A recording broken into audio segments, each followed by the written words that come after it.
Sariwa, matamis, at malasa. Tuklasin natin ang sekreto ng homemade tocino na magpapasaya sa almusal mo.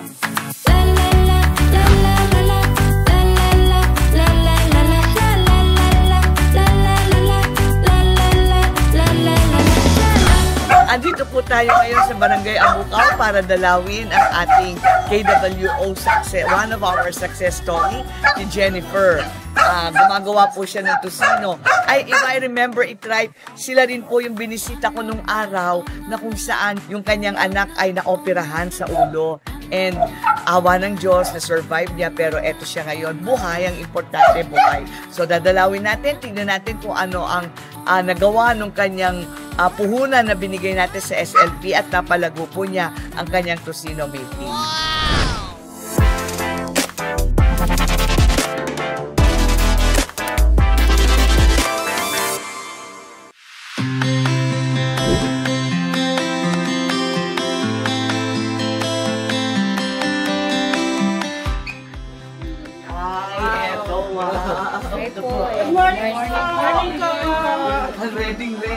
Morning po. Pagpakita ng paggawa ng tocino. Okay, dali.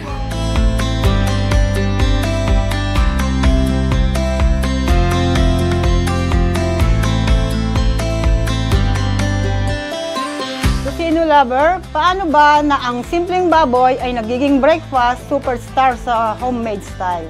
Magandang araw, foodies and dreamers! Welcome sa Tocino Tales! Kwento ng sipag, passion inspired by our Congresswoman Christy Angeles and of course our Vice Mayor Katie Angeles. Dito, hindi lang tayo gagawa ng tocino. Ibinabahagi din natin ang journey ng kababaihang may tapang at creativity sa kusina sa Kaisa Her Story. Mula sa simpleng sangkap hanggang sa paboritong breakfast ng pamilya, kilalanin natin ang KWO member na nagpapatunay na sa puso at tiyaga lahat ay posible. Ready na ba kayo? Tara! Simulan natin ang ating homemade tocino!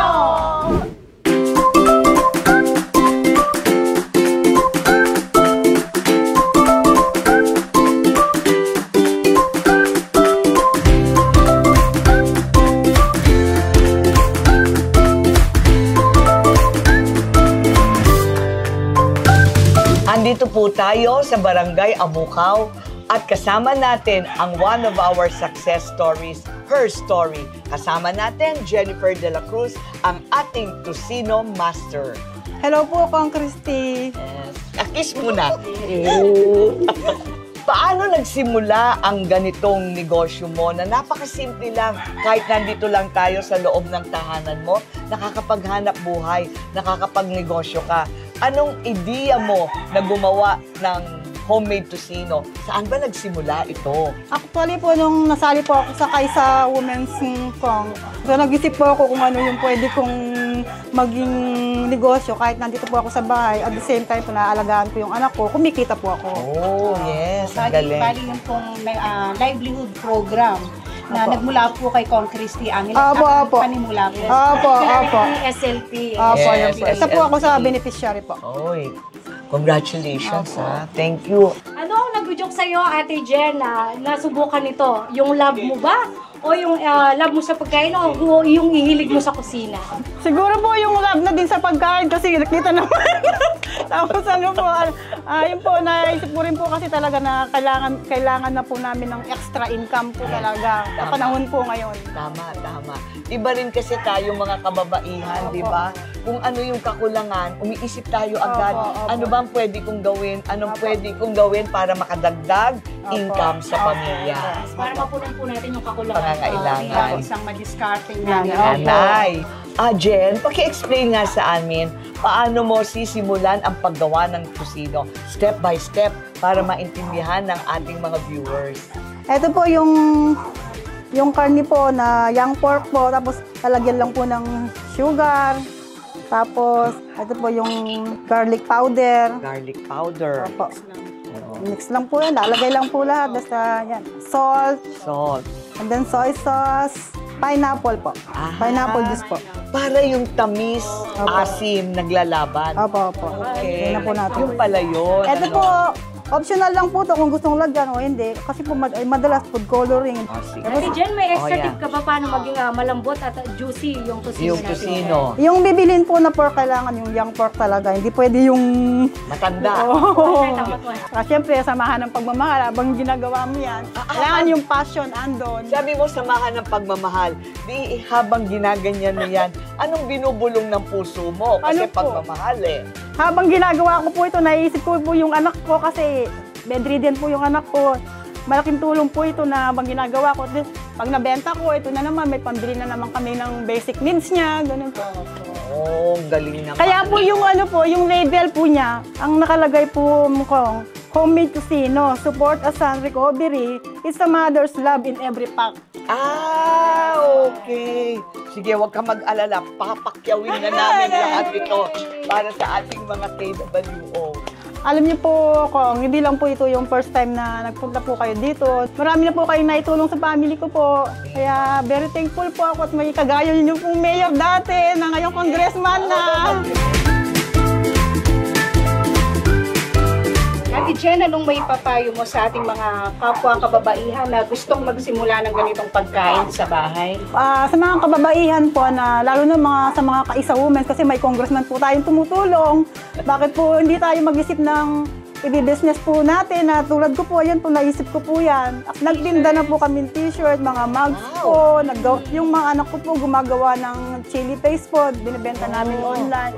Sa mga nanay po, huwag matakot mag-explore. Yun po bang yung huwag matakot na ay baka hindi masarap, hindi mabenta, ganun. Kailangan po dito lakasan ng loob. Kailangan may self-confidence kapag magbebenta ka. Actually, marami po akong ganyan sa freezer.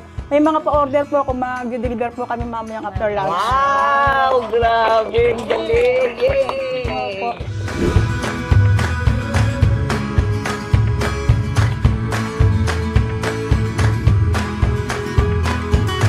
So, kanina, nakita natin paano piniprepare, niluluto, na-interview natin si JD. Gutom na ba kayo?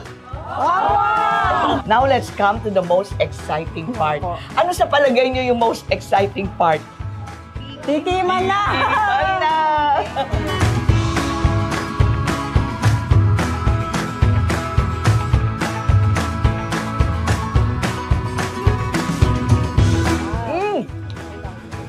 Ang sarap! Grabe! You will want to eat for more. Yes, tamang-tama po yung timpla. Tama. Yung lambot, yung lasa, yung linamnam, yung asim, at saka yung tamis. Perfect. Punta na kayo dito, bilhin na kayo. JD Homemade Tusino. Super sarap. It's worth your money.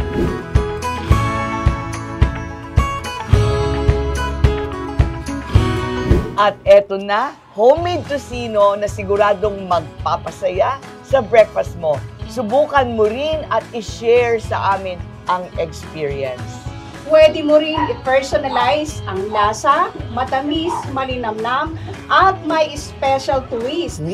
Kaya huwag matakot mag-experiment sa kusina. Ayan, kaya naman kung nagustuhan nyo po ang kwentong ito, don't forget to like, share, at comment sa mga kaibigan para sa pamilya at para sa lahat.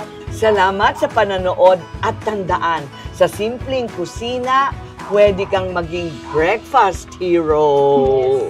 Hanggang sa susunod na kwento at recipe!